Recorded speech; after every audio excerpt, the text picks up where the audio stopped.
Hello teachers, अब हम देखते हैं कि डिजिटल भविष्य कार्यक्रम में स्टूडेंट्स क्या सीखेंगे। तो सबसे पहले तो मैं आप लोगों को बता दूं कि कुल मिला के 9 गतिविधियां हैं जो बच्चे इस प्रोग्राम में करेंगे। ये याद रखें कि एक गतिविधि खत्म होने के बाद ही अगली गतिविधि खुलती है और बच्चे उसमें पार्टिसिपेट कर सकते हैं। ना प्रोग्राम के पहले दो गतिविधियां activity 1 and activity 2 are individual activities, यानी कि टीम में मौजूद हर बच्चे को ये गतिविधि अलग से करनी होगी। आइए जानते हैं कि क्या ये गतिविधियां हैं। ना पहली गतिविधि में स्टूडेंट्स अपने आप को रजिस्टर करते हैं, अपने बारे में बेसिक डिटेल्स शेयर करते हैं और अपनी टीम के बारे में डिटेल्स शेयर करेंगे। सो ये बहुत ही छोटा सा सिंपल एक्टिविटी है। अब हम आगे बढ़ते हैं सेकेंड एक्टिविटी में। सेकेंड एक्टिविटी में हम बच्चों से ये जानना चाहते हैं कि वो स्ट्रीम, टेक्नोलॉजी, करियर्स के बारे में अभी उनकी क्या अंडरस्टैंडिंग है, अभी तक वो इन चीज़ों के बारे में क्या जानते हैं। ये एक बेसलाइन गूगल फॉर्म है जो बच्चे इंडिविजुअली भरेंगे। एक्टिविटी 2 खत्म होने के बाद बच्चों की टीम एक्टिविटीज स्टार्ट हो जाती है। तो activity 3 which is stream the way head, पहले तो सबसे पहले बच्चों को ये उन स्किल्स, 21st सेंचुरी स्किल्स के बारे में बच्चों को अवगत करेगा ये ट्रेनिंग, जो हर जॉब में, हर करियर अपॉर्चुनिटी में बच्चों को काम आएगी। तो सबसे पहले बच्चे इन स्किल्स के बारे में सीखेंगे।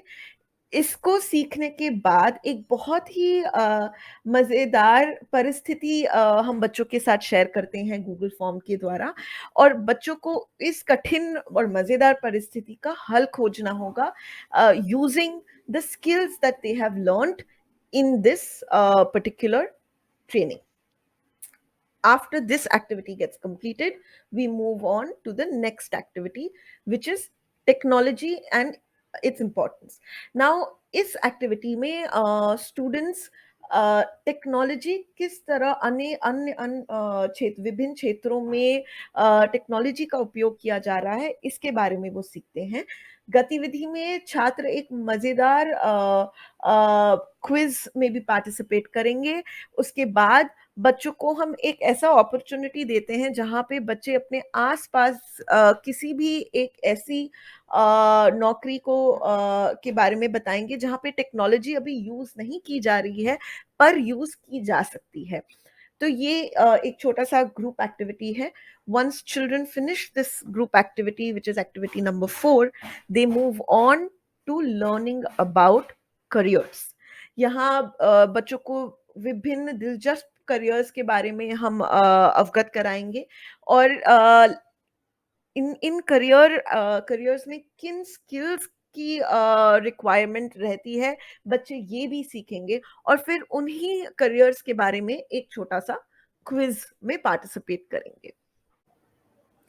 सो टीचर्स, अगले 3 एक्टिविटीज, एक्टिविटी 6, 7 और 8, उन सभी चीज़ों के अंतिम प्रदर्शन के लिए बच्चों को तैयार करने में मदद करती है जो उन्होंने डिजिटल भविष्य प्रोग्राम में सीखी है।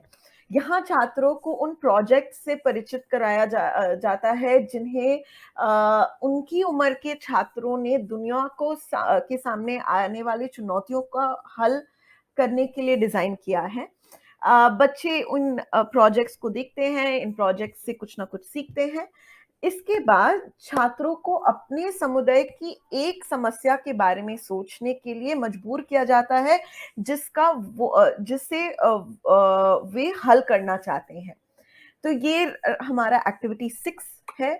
यहाँ पे बच्चे प्रॉब्लम्स के बारे में सोचते हैं, प्रॉब्लम्स के कॉजेस के बारे में सोचते हैं, उनकी इफेक्ट्स के बारे में सोचते हैं और फाइनली उनका सोल्यूशन भी खोजते हैं।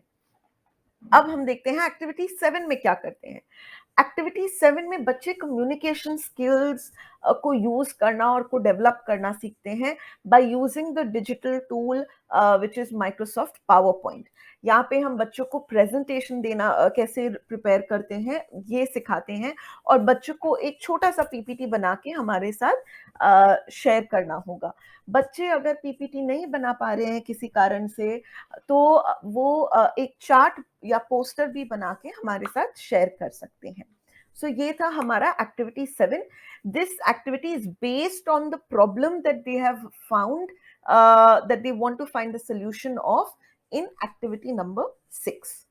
Now let's move on. हम देखते हैं कि एक्टिविटी 8 में क्या करेंगे। ये एक बोनस एक्टिविटी है। It is not necessary that children practice complete this activity, but teachers मैं बता दूं आपको, हर एक्टिविटी को कंप्लीट करने पे बच्चों को कुछ पॉइंट्स मिलते हैं जिन्हें हम कहते हैं स्पार्क्स, और बच्चे हर एक्टिविटी में स्पार्क्स कलेक्ट करते रहते हैं। तो ये जो बोनस एक्टिविटी है, ये हालांकि एक मैंडेटरी एक्टिविटी नहीं है, पर यहाँ पर बच्चों को काफी स्पार्क्स या पॉइंट स्कोर करने की चांस मिलती है। इसीलिए मैं इनकरेज करूंगी कि आप बच्चों को इस एक्टिविटी में पार्टिसिपेट करवाएं।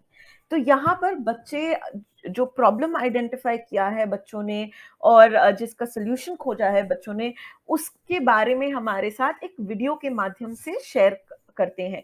ये वीडियो को बच्चों को YouTube पे अपलोड करना है, और अपलोड करने के बाद YouTube की लिंक हमारे साथ शेयर करनी होगी।